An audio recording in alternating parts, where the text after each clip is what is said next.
Channel पर आपका स्वागत है एसएम की जानकारी के साथ। फैक्ट नंबर 1, शहीद भगत सिंह भारतीय इतिहास के पन्नों में दर्ज एक ऐसा नाम जिनके बलिदान की कहानियां हम और आप बचपन से सुनते और पढ़ते आए।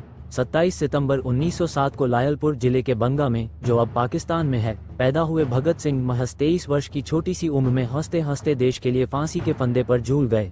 23 मार्च 1931 वो तारीख थी जब अंग्रेजों ने उन्हें मौत दे दी।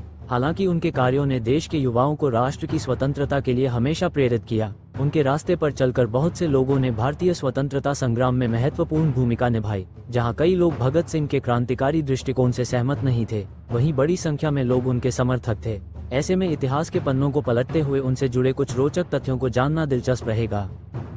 फैक्ट नंबर 2, भगत सिंह के पिता का नाम किशन सिंह और मां का नाम विद्यावती था। फैक्ट नंबर 3, भगत सिंह ने लाहौर के दयानंद एंग्लो वैदिक कॉलेज और नेशनल कॉलेज से पढ़ाई की। फैक्ट नंबर 4, भगत सिंह शादी नहीं करना चाहते थे।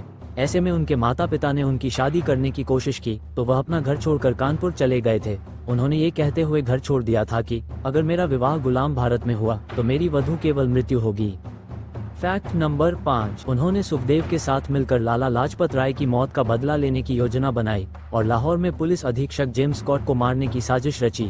हालांकि पहचानने में गलती हो जाने के कारण उन्होंने ब्रिटिश पुलिस अधिकारी जॉन सॉन्डर्स को गोली मार दी थी।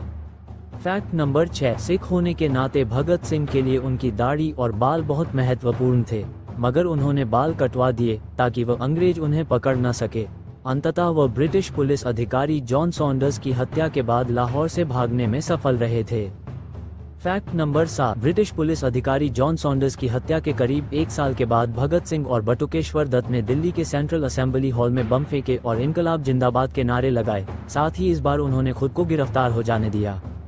फैक्ट नंबर 8, जेल के अंदर भी भगत सिंह का क्रांतिकारी रवैया कायम रहा। उन्होंने आक्रामक तरीके से भारत की स्वतंत्रता के लिए कैदियों को प्रेरित किया। फैक्ट नंबर 9, अपने मुकदमे की सुनवाई के समय उन्होंने अपना कोई बचाव पेश नहीं किया, बल्कि इस अवसर का इस्तेमाल उन्होंने भारत की आज़ादी की योजना का प्रचार करने में किया। फैक्ट नंबर 10, उनको मौत की सजा 7 अक्टूबर 1930 को सुनाई गई, जिसे उन्होंने निर्भय होकर सुना। फैक्ट नंबर 11, जेल में रहते हुए उन्होंने विदेशी मूल के कैदियों के साथ अच्छा व्यवहार करने की मांग की। उनके साथ इलाज में भेदभाव के विरोध में उन्होंने 116 दिन की भूख हड़ताल भी की थी। फैक्ट नंबर 12, उनकी फांसी की सजा को 24 मार्च 1931 से 11 घंटे घटाकर 23 मार्च 1931 को शाम 7:30 बजे कर दिया गया। उन्हें फांसी की सजा सुनाने वाला न्यायाधीश का नाम जीसी हिल्टन था। फैक्ट नंबर 13, ऐसा कहा जाता है कि कोई भी मजिस्ट्रेट उनकी फांसी के समय उपस्थित रहने को तैयार नहीं थे।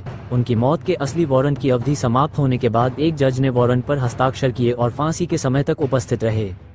फैक्ट नंबर 14, लोगों का कहना है कि भगत सिंह हंसते हंसते फांसी पर चढ़ गए और ब्रिटिश साम्राज्यवाद का नाश हो, यह उनके द्वारा ब्रिटिशों के खिलाफ अंतिम नारा था। फैक्ट नंबर 15, कहा जाता है कि भगत सिंह की आखिरी इच्छा थी कि उन्हें फांसी पर लटकाने की जगह गोली मारकर मौत दी जाए, मगर अंग्रेजों ने उनकी इस इच्छा को नहीं माना।